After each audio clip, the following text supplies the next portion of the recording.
Hey everyone, and welcome to another one of my Minute to Get It videos with SellerMobile. Today I'm going to walk you through the inventory forecast or demand forecast tool and how we've added a customized element to this feature. So let's go ahead and click on restock by item.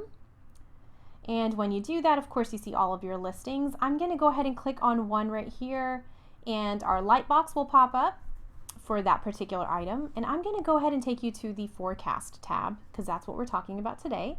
And of course you can always see what ASIN this is referring to, the SKU number, the item name, all that information is really easy to access and see over here on the screen.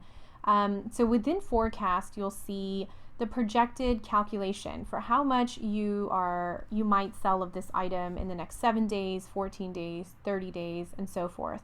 And of course that's based on past selling trends and calculations. And you can see that in a bar graph form right here. The blue over here shows you all the quantities that you've sold for this product in the past. The green is for everything that you've sold this year. And the orange is for what you're projected to sell.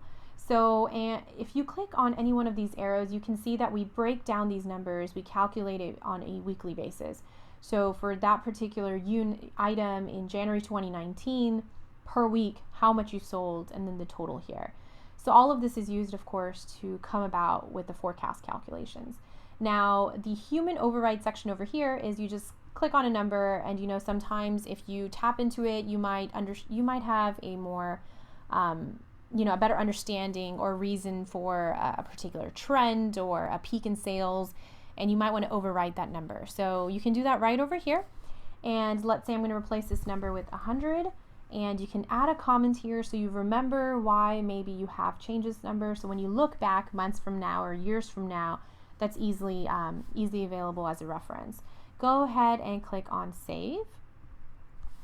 And when you do that, an explanation point in red will populate here so you can kind of see, okay, this particular number was changed and overridden, and for what reason. And if for any reason you ever need to go ahead and reset that based back to the original setting, you can just click on it and click on reset. And it's really as simple as that. This is a great tool for when you're planning your restock. It calculates based on custom input as well now. So look out for more of our inventory planning videos. We have so much more coming. Don't forget to subscribe below. And as always, may the sales be with you. Thanks for watching.